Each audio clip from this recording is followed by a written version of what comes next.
Welcome once again, my friends, and thank you for stopping by to listen to an old storyteller. Today we have a story from Australia, and the title of this story is How Platypuses Came to Australia. A young duck used to swim away by herself in the creek. Her tribe told her that Maloka, the water devil, would catch her some day if she were so venturesome, but she did not heed them. One day, after having swum down some distance, she landed on a bank where she saw some young green grass. She was feeding about when suddenly Bigoon, an immense water rat, rushed out from a hidden place and seized her. She struggled and struggled, but all in vain. "I live alone," he said. "I want a wife." "Let me go," said the duck. "I am not for you. My tribe has a mate for me." "You stay quietly with me, and I will not hurt you. I am lonely here. If you struggle more, or try to escape, I will knock you on the head, or spear you with this little spear I always carry." "But my tribe will come and fight you, and perhaps kill me." "Not they. They will think Maloka has got you. But even if they do come, let them. I am ready." And again he showed his spear. The duck stayed. She was frightened to go while the rat watched her. She pretended that she liked her new life and meant to stay always, while all the time she was thinking about how she would escape. She knew her tribe came to look for her, for she heard them. But Bigoon kept her imprisoned in his hole in the side of the creek all day, only letting her out for a swim at night, when he knew her tribe would not come for fear of Maloka.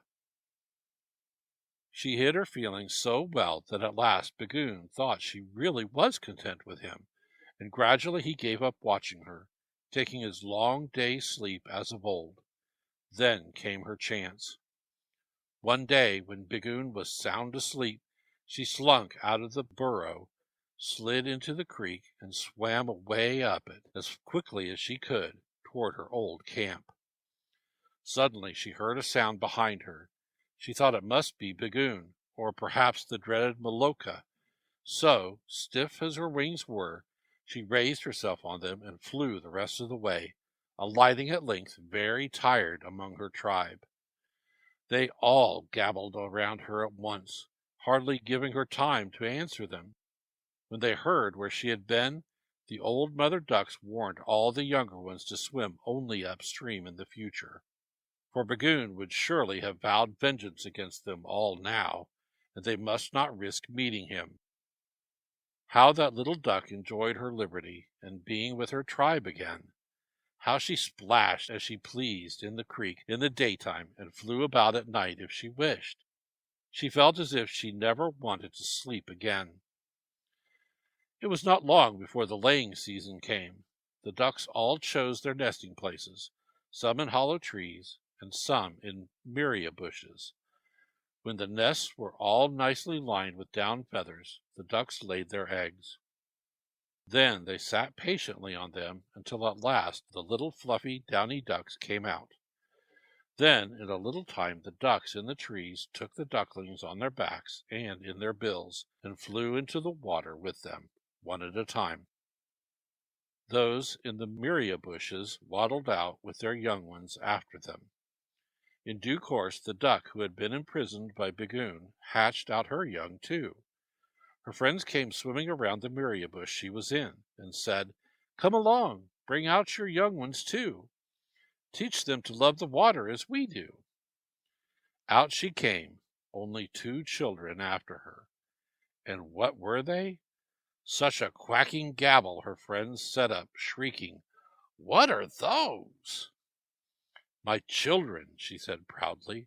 She would not show that she, too, was puzzled at her children's being quite different from those of her tribe. Instead of down feathers, they had a soft fur.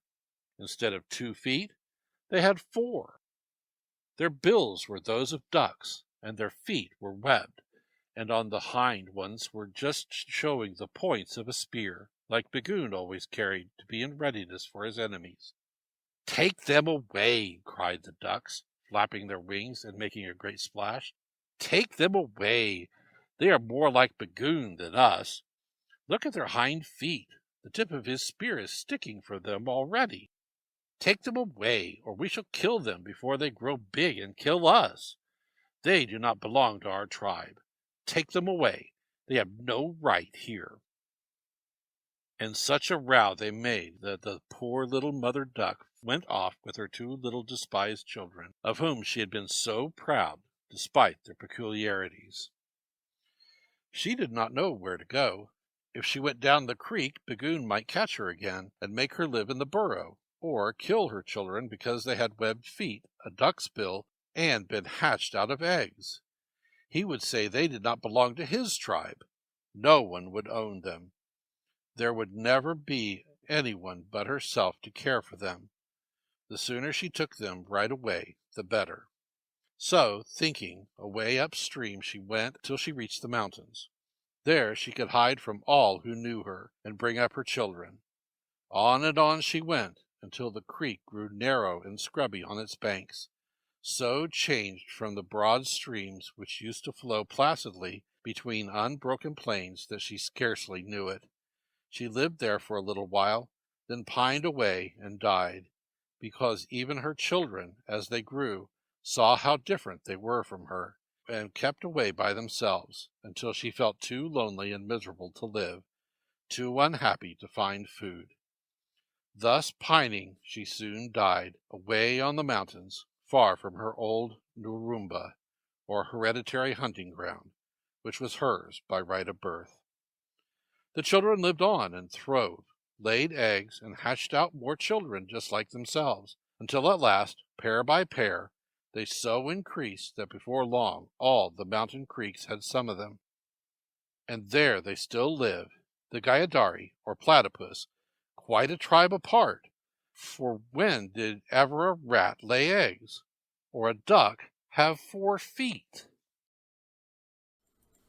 Thank you once again for listening to this story. If you enjoyed this story, please press that like button. Also, please help an old storyteller out by subscribing to my channel. The next story will be posted in a few days, so until then, may your story continue to be a good one.